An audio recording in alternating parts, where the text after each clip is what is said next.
Hello student, welcome to our online classes. हमारा revision चल रहा है रेसिटेशन का और हम फर्स्ट टू फोर्थ चैप्टर का रिवीजन कर चुके। आज हमारा 6th चैप्टर है। 5th चैप्टर इस टर्म में नहीं है, उसे हटा दिया गया है या कट कर दिया गया है। तो आज हम चैप्टर नंबर 6 ऊंचाई चैप्टर का रिवीजन करेंगे। ऊंचाई चैप्टर के जो कवि हैं वो हैं स्वर्गीय श्री अटल बिहारी वाजपेयी जी। चैप्टर का जो पूरे चैप्टर का भाव है वो ये है कि ऊंचाई चाहे वो सामाजिक स्तर की हो, सांस्कृतिक स्तर की हो या फिर हमारी लंबाई हो, चाहे वो वृक्ष की हो, पहाड़ की हो या मनुष्य की हो, किसी भी चीज़ की लंबाई ऊंचाई अति से अधिक अच्छी नहीं होती है। सामान्य रूप से जो इक्वल रहते हैं, बराबर रहते हैं, उनमें आपस में प्रेम बना रहता है। लेकिन जो औरों से अलग हो जाते हैं, ज़्यादा लंबे हो जाते हैं या ज़्यादा ऊंचे हो जाते हैं, तो वे थोड़ा सा समाज से कट जाते हैं।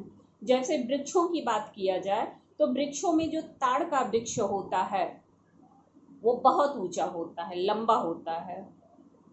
अब उसकी लंबाई किस काम की?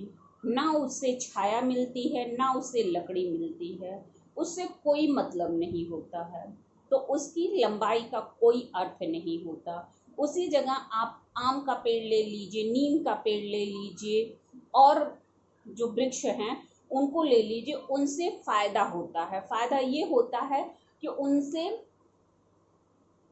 नंबर एक तो उनकी जो शाखाएं होती हैं वो इतनी फैली होती हैं कि उससे हमें छाया मिलती है,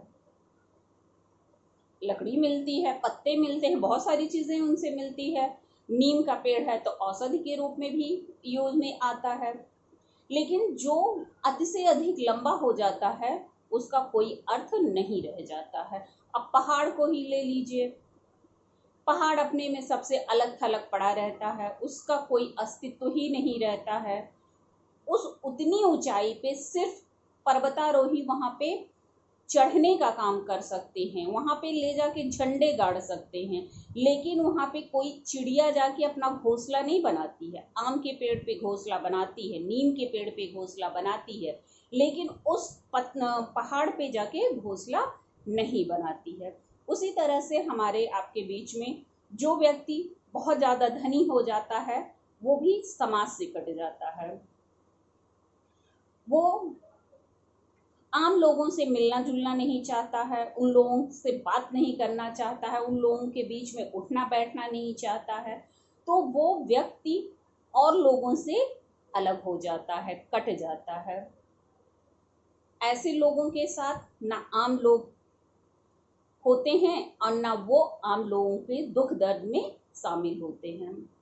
इसीलिए कहा गया है कि ऊंचाई के साथ साथ आपका सामाजिक विस्तार भी होना जरूरी है। आप दूसरों के साथ चलिए और अपने साथ दूसरों को लेके चलिए। आप दूसरों के सुख दुख में साथ दीजिए और औरों के दुख सुख में आप साथ होइए। ऐसी ऊंचाई जिसका परस पानी को पत्थर कर दे, ऐसी ऊंचाई जिसका दरसहीन भाव कर दे, ऐसी ऊंचाई जिसका परस जिसको छूने से पानी पत्थर हो जाए, और ऐसी ऊंचाई जिसको देखने से मन में हीन भाव पैदा हो, ये तो बहुत ऊंचा है, बहुत बड़ा है, मैं तो बहुत छोटा हूँ, ऐसे हीन भाव पैदा कर दे। अभिनंदन की अधिकारी है, आरोहियों के लिए आमंत्रण है, वह अभिनंदन का अधिकारी, वह स्वागत का ही अधिकारी हो सकता है।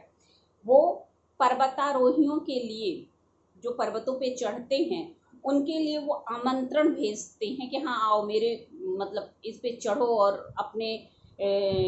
अपना झंडा इस पे लगा सकते हो।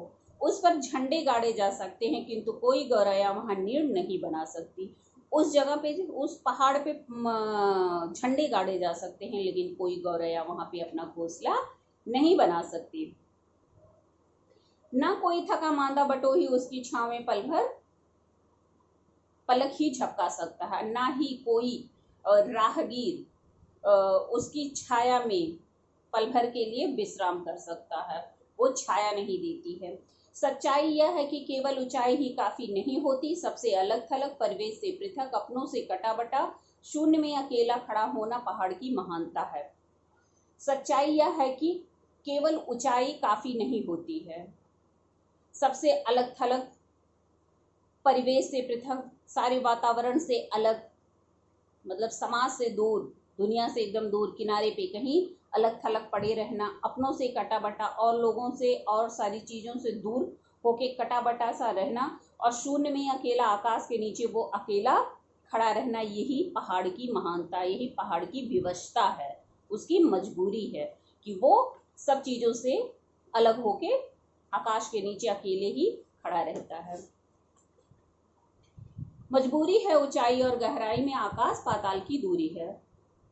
उस पहाड़ की मजबूरी है ऊंचाई और गहराई में, उसके ऊंचा होने में और नीचे धरती में, दोनों के बीच में काफी अंतर है। आकाश पाताल की दूरी है, जिस तरह से धरती और आसमान के बीच में दूरी है, ठीक उसी तरह से ऊंचाई और गहराई में भी दूरी है। जो जितना ऊंचा उतना ही एकांकी होता है, हर भार को स्वयं ही ढोता है, चेहरे पर मुस्काने चिपका, मन ही मन रोता है।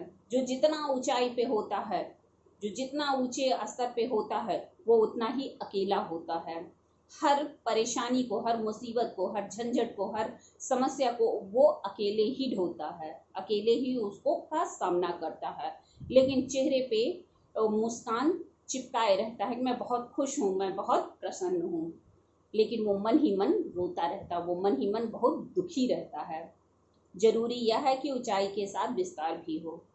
जरूरी यह है, आवश्यकता इस बात की है कि जैसे आपकी ऊंचाई है उसी तरह से आपका विस्तार भी होना चाहिए, जिससे मनुष्य ठूंठ सा खड़ा ना रहे, औरों से घुले मिले, किसी को साथ ले, किसी के साथ चले।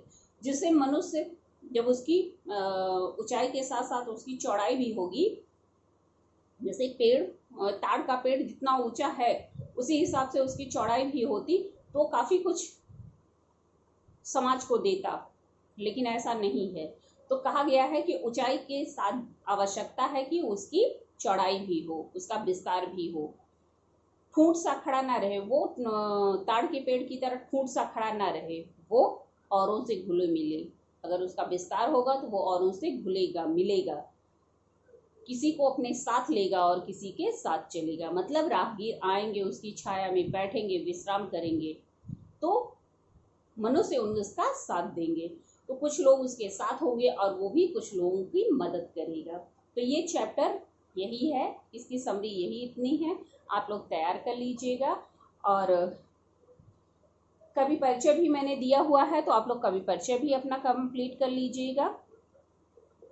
Okay, thank you.